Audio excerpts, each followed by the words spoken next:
Well, folks, welcome back to the show. This is the Upper Tier Podcast. If you could subscribe to the channel, hit the bell notification button. We're in work today on site at WrestleMania, of course, as always on a Friday. Hope your weekend's getting off to a great start. This is your reaction to the press conference early hours of this morning that we stayed up and watched. Unbelievable. When WWE knock it out of the park, they really do. And when you think that they can't reach another level, they just go and go and go. They evolve all the time. They move, they change, they step up, even in the face of adversity, all the Vince stuff and stuff like that. They're still able to push past that and deliver to the fans. And this was a weird one. It was a press conference, T-Mobile Arena in Las Vegas. It's Super Bowl weekend as well. An incredible stage for it as well. The kickoff, the road to WrestleMania 40 in Philly, going to be absolutely outstanding. And I find with this one, it's an interesting one. I think Cole and McAfee starting out the show was absolutely class. McAfee's unbelievable. What a wingman he is for Michael Cole.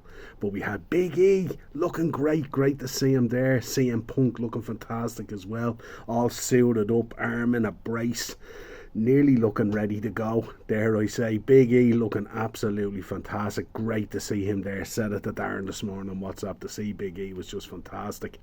But we kick off with the press conference, which was an interesting one, because when you seen the stage, we were expecting probably like a UFC setting where you get a table kind of thing and it's a press conference, and there was going to be a lot of smack talk back and forward, and the press would get to ask questions. They might take even some fan questions from these super fans or front row fans who have paid serious wedge to be there, but that wasn't the case. There was no press questions, there was no fan questions, so there was no real interaction except from the fans in a typical wrestling setting, if you like.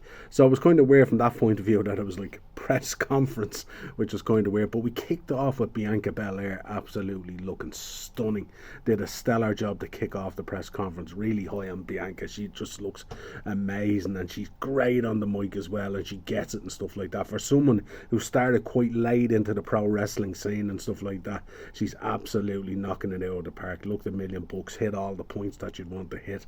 Next out then we got Rhea Ripley looking absolutely stunning, dressed in all the black gear, all that gothic Judgment Day look, looking fantastic, hitting all her points as well, promoting Perth, the road to WrestleMania, all these good things. Out comes the man Becky Lynch, comes out to interrupt Rhea Ripley. Does a fantastic job as always. Becky looking absolutely fantastic. Lets Rhea know that she's going to win the Elimination Chamber for the first time, and she's going to go on to WrestleMania to take that belt off Rhea Ripley. So have they kind of given away the result for the Elimination Chamber, or will there be some sort of a swerve there? Was Becky there because Seth was there, so it was useful to use her? Or is it truly going to be Becky winning the Elimination Chamber and going on to Rhea Ripley? Or could it even be Bianca Belair? Who knows? Let's see what happens there. But the women absolutely getting the press conference off to a stellar start. So then we get into the meat and gravy of this. So out comes Seth Rollins. Unbelievable, decked out in all the gear, the bows on the shoes, very jokery like and all that kind of stuff, working the crowd, doing his thing. Certainly we know he has an axe to grind. He's brilliant on social media in terms of dressing down The Rock. I don't care if you're on the board, you don't get to choose, all this kind of thing. Really good level work there from Seth Rollins. Out comes Roman Reigns. Interesting to see both boys on the same stage. Ex-Shield members, all that kind of narrative and stuff was really, really, really cool. Roman looking $1,000,000, Las Vegas, acknowledge me, all that kind of stuff. Heyman doing his thing as the wise man in the background with the belt and all. Really cool. Then out comes The Rock. So The Rock comes out, big entrance as we'd expect from The Rock and stuff like that, giving us some of that old flavour rock kind of stuff. Finally The Rock's come back to Las Vegas. But then it gets a little bit serious and stuff like that, because Cody has had enough. He's heard enough backstage.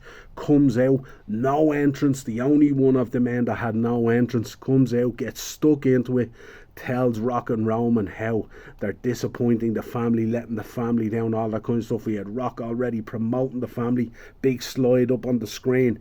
Are we seeing The Rock now coming back, wanting to really put in that work rate that we expect now from stars at that level? But certainly looks like he's going to put in the work, and it looks as well from The Rock as well that he's not only going to put in the work, but he's going to do it a little bit different. We're not going to get that usual Hollywood stick and all that kind of stuff. That he's going to find extra layers to sit up onto as well. So it's going to be really, really cool from that point of view. We get the handshake heard around the world a la Predator, Roman and Rock. Little did we know that was going to happen. And then all of a sudden, when Cody is dressing them down about the family, they get stuck in about his family is my family, his bloodline's my bloodline. And Cody takes a slap to the face and all hell breaks out. And Seth is getting ushered backstage and he's giving it to the Rock large and all this kind of thing. And so interesting. And then we get that Rock Triple H dynamic. Is Triple H starting to scratch that itch in terms of maybe potentially getting back in the ring? We know about the health issues he's had and stuff like that and all. But does he feel he needs to go one more time with The Rock? Could we see a dynamic there where we have this power struggle between Rock at a board level and Triple H, and how that dynamic is going to work? Remember, we used to get it with Vince and Bischoff and all that kind of stuff. That could be pretty cool. What's in plans for Roman? The one thing about this press conference is, and when WWE hit it out of the park and they have us absolutely hooked on that line, it's when they leave us with more questions than answers, and we all remain still puzzled as to what's going to happen here and intrigued. Who's not going to tune in to SmackDown tonight? Everyone's going to tune in and want to know what the fallout from this press conference is. But an absolutely stellar job from WWE again. 12 to 15,000 strong, probably in the T-Mobile Arena for that press conference. A press conference. When you think about AEW and its struggles with getting ticket sales and viewership and all that kind of stuff, WWE press conference. And when you think about where WWE is positioned right now, we had a press conference there this morning, and we didn't even mention LA Knight. We didn't even mention Randy Orton. We didn't even mention Jey Uso. We didn't even mention AJ Styles.